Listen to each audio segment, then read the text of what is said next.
So it looked like Caitlin Clark has found herself in another situation following another game. This time it's involving Breanna Stewart. Now, Breanna Stewart refused to answer the questions when reporters asked her about that hard foul that she did on Caitlin Clark. Now social media has took it and ran with it. And we know anytime it's involving Caitlin Clark, it's going to grow legs and it's going to get attention. Watching Caitlin Clark go up for a layup and get slapped across the face by Breanna Stewart. Look at this. Look. Wham! Right in the face. Look. Wham! No. Breanna Stewart's hand crosses Caitlin Clark's face during the contest as she drives into the paint and attempts a layup. Nothing, not even a whistle. Stewart simply ignored the question, as if it had never happened when music media questioned her about it following the game. That tells you everything you need to know about the current state of this league. Because everyone is expected to move on as if nothing had happened when the officials refuse to call it, and the offending player refuses to discuss it. Situation is, but I thought, based on what I seen yesterday, second half of the game, Indiana Fever got back in it. The referees seemed like they was making calls, but when she was hit in the face by Breanna Stewart after a play, now granted, I do want to say, before I roll the footage, it was a basketball play, but she still should have received some type of flagrant foul because it was a hit to the face. Additionally, this is not a brief moment. When asked directly about smacking the league's biggest music draw in the face, the current face of one of the WNBA's most prominent teams chooses to remain silent rather than provide an explanation. You would think that a two-time WNBA champion, who has such a high profile in the league, would at least acknowledge it and just state that it was a clean contest. The referee's job is, while players are going up to the rim, going up for layups, is to look at all forms of contact, all forms of possible contact. Breanna Stewart goes to block Caitlin Clark's shot, and what does the referee do? Stands there, watches Caitlin Clark get whacked in the head, and does absolutely nothing about it. Now, you can't convince me he didn't see it. you can't convince me that this official did not see it. The play itself tells a story that the box score never will, and once you slow it down, it's not exactly a hard case to music. Instead, she dismissed it completely, and that non-answer has been making the rounds on social media ever since. Fans don't just want a no comment when the clip is right there for everyone to rewatch. So let's actually break down what happened on the floor. Look at this. Look. Wham! Right in the face. Look. Wham! No call. And this is why the face of the league, Caitlin Clark, be getting so angry, because it's like, you can't miss calls like this, especially when every time, let's just use this last game for example, every time they went down the court for New York, they were calling fouls. It felt like every time they went down the court. That was the only way New York could stay in the game. Stewart attempts to block Clark's layup attempt after he drives up. As she blocks or modifies the attempt, her palm strikes Clark squarely across the face. This wasn't blatant, though. No one is claiming that Stewart attempted to harm her. To be fair, there will occasionally be contact when fighting a shot at full speed. However, it was difficult enough that the majority of live viewers anticipated a whistle, which never materialized.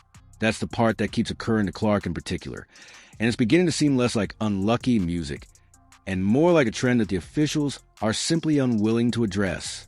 If the same play where there's a good probability that a foul call will result in a trip to music, the free throw line for practically every other star in the league. This game wasn't even close to the first time this season, so it's just a shrug and a restart for Clark. This week, it's not even the first time. Music. The league office ought to be concerned about that. And this one did not get called. It should have been a flagrant. Nope.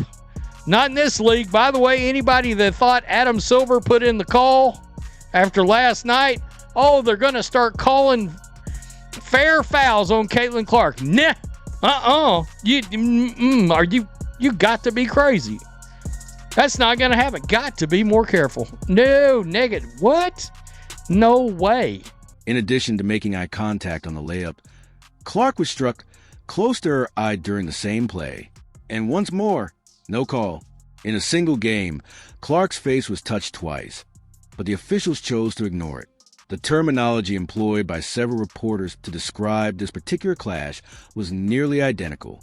A blatant three text and Clark, music, getting struck in the eye. It's not a coincidence when several independent publications arrive at the same framing without communicating with one another. The no call was so blatantly evident because when a narrative aligns so perfectly across different creators, it typically means everyone viewed the same replay and formed the same opinion on music their own. Now, here's where things gets messy, because Clark's own night started going bad almost immediately. And honestly, some of it had nothing to music do with Stewart at all. When we get to John Cole Jones' screen, many people are saying, it looks like a movement screen. Many people are saying she's leaning into it, dropping the shoulder.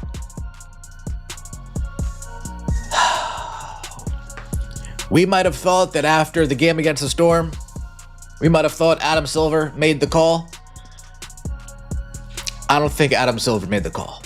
Just 90 seconds into the game, Clark collided into a screen set by John Quell Jones, fell hard, and got into a fight with an official while getting back up. She received her sixth technical foul of the season for that exchange. She ultimately received a $1,000 fine for it. Music. And here's the portion that will really matter in the future. With two more before the end of the regular season, that technical moves her one step closer to a one-aim suspension this season, and she is out, which is a significant expense for a player who contributes so much to her team's offense every night. Take a moment to consider the timing of that, as it reveals how frustrated Clark music is at the moment. Additionally, irritation typically doesn't appear out of the blue. Caitlin Clark got 2 technical fouls, or so we thought. The first one, the ball gets tipped out of bounds. She goes to get it. She kicks it off of her foot, thinking it'll go against the scores table and then come right back to her. But it didn't. It went off the side and kind of rolled down the court. She hustled after it, gave it back to the ref, and he called her for a bench technical for the delay of game. That goes against the bench, not against Caitlin Clark. Later, she did get a technical on her own at the end of the game when she argued a call with the ref. Once she hits 7, she has to sit out again. In actuality, this was Clark's first technical in about a month. Her most recent match was against Phoenix on June 22nd. Therefore, this isn't a player who has been accumulating technicals on a weekly basis out of sheer annoyance. It's a person who took hard and lasted about 4 weeks without one before picking up a 6th virtually right away. Uncalled facial contact, with 7 technical fouls. Only Angel Reese has more than her. She is now tied with Phoenix's Kalia Copper for 2nd place in the Music League. Well, I didn't need an explanation. I deserved it, but it was worth it. The delay of game made no sense. It felt like Tyler wanted to assert himself into the game, and that was ridiculous. So, just not a point in the game he needed to call that. I went and got the ball, went off my foot off the scores table, and then he gave us a delay of game, which is a team technical foul. So, you can ask Tyler, I don't. When your most fouled player is also moving up the technical foul leaderboard, it usually indicates that the officiating surrounding her isn't keeping up with what's happening on the court. Music. And each time this occurs, the difference between the whistle count and the physical penalty simply keeps growing. And once you zoom out far enough to see it clearly, that's pretty much the whole tale. Take me through that second quarter play with Stokes that made you upset, and then you hopped into the back. Quad. Like, that hurts. Like, the ref can't miss that. And then I have to play with a contusion in my leg the rest of the game. Like, it's ridiculous. Can't miss calls like that. Did they give you an explanation right after when you... She said I initiated the contact, which is fine. You can't knee me in the leg, knock me over.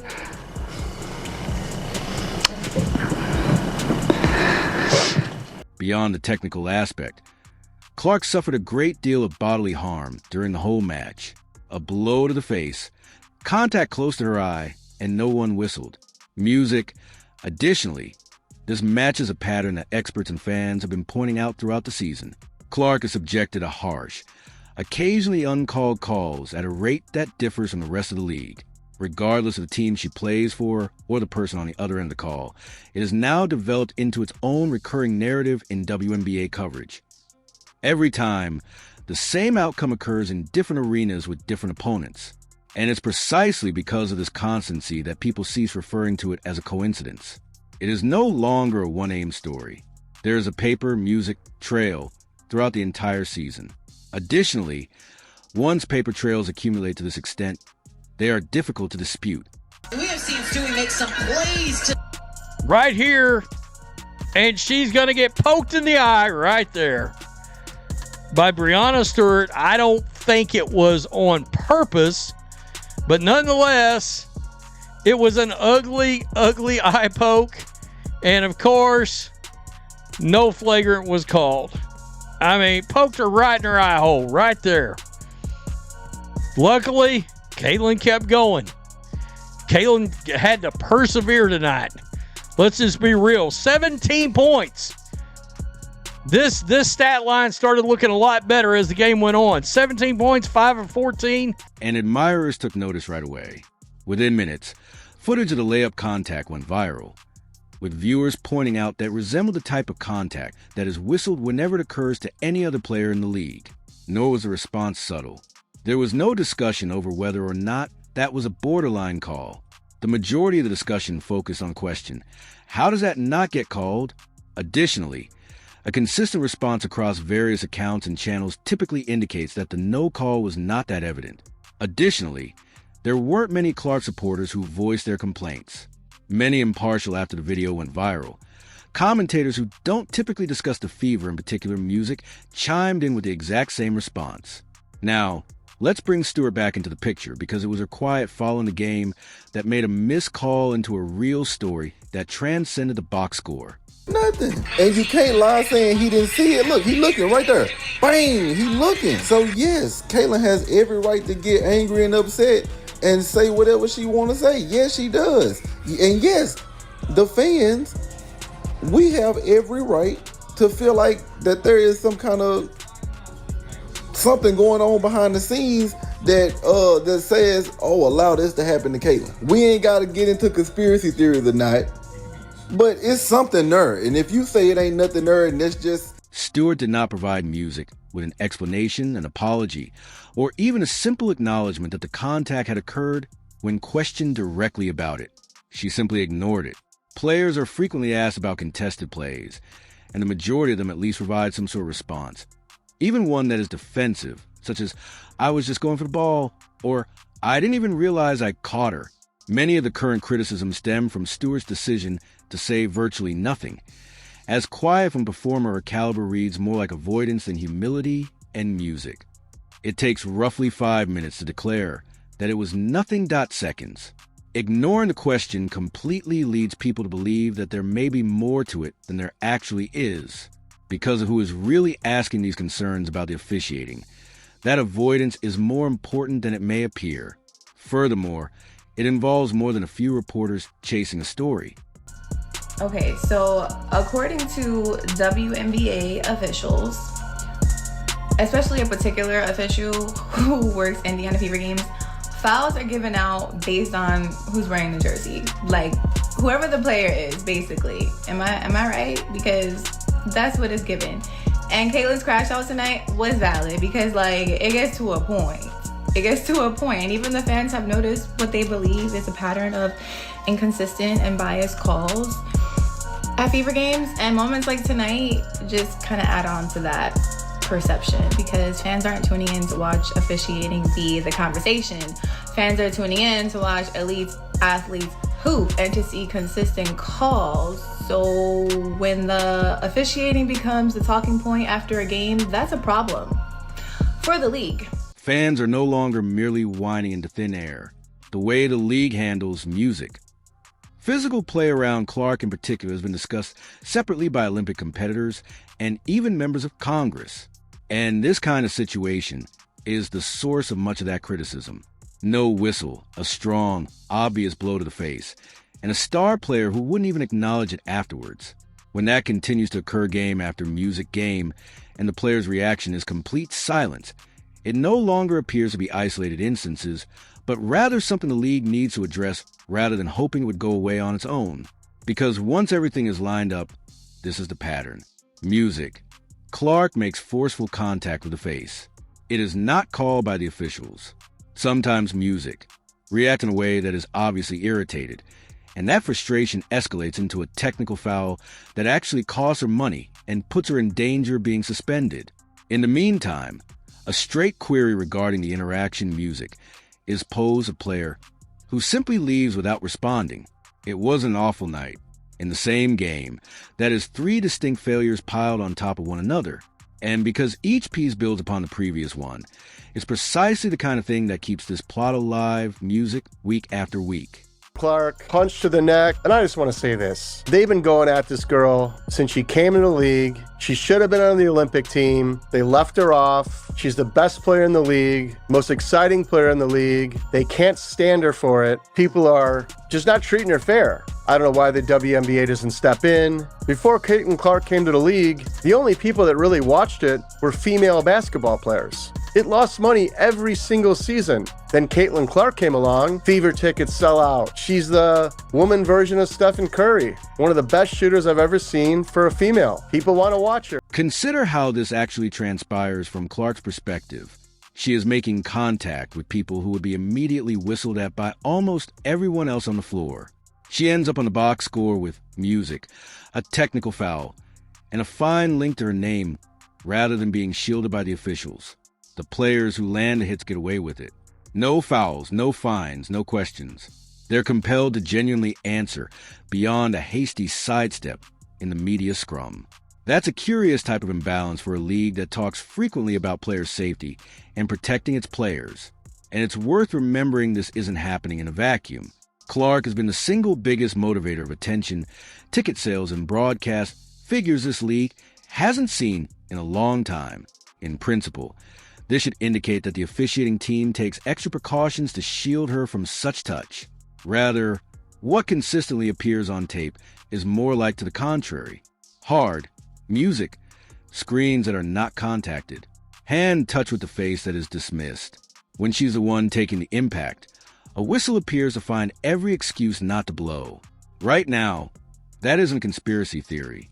Every time someone bothers to go back and check it, it's simply what the movie depicts. It's probably the most intense moment with a ref we've seen with Caitlin Clark. Do I wish that Clark would stop going off at the refs? Yes, I do. But I understand, Clark, this is who you are, and refs are terrible, man. So let's just break it down. Clark is the female Steph Curry, okay? Regardless if y'all want to agree with that, Steph's my favorite player. I know who would play like him. Both of them are the most fouled players in their respective leagues. Steph Curry's the most fouled player in the NBA. Clark is the most fouled player in the WNBA because they both are dangerous from three and shoot the logo three. The only way to stop them is to foul them. And for some reason, the refs just don't want to give them a whistle. If they did, they would shoot more than 10 free throws a game if they really got the foul they deserve, man. But I get it, Clark. The refs suck. You know what I'm... Currently tied for second in the league with 6 technical fouls this season. Clark is just one step away from a ban that would actually cost her games in the last stretch of a close playoff battle. Additionally, she was forced to absorb contact that would have been immediately whistled for nearly everyone else on the court because officials continue to miss calls that should be evident. Frustration increases with each uncalled hit. Every amount of annoyance increases the likelihood of another technical, and each one puts her one step closer to losing court time. The league is essentially permitting that chain reaction to occur by not repairing the initial link. The solution is simple if the league wants this pattern to cease making news every single week.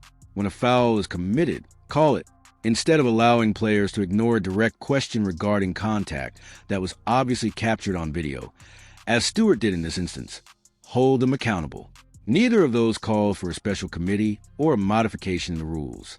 All that is needed is for the current occupants of the building to perform their duties with a little more regularity. However, until that changes, anticipate this precise nothing about how these games are being refereed or how participants are responding to inquiries about them afterward indicates that any of this is going away on its own. Thus, the same plot will continue to appear. and it continues to occur every week without any genuine explanation from those concerned. The reason why the league's top star continues to take Knox music that no one else in her position would have to endure will become more apparent to those outside of the typical WNBA bubble.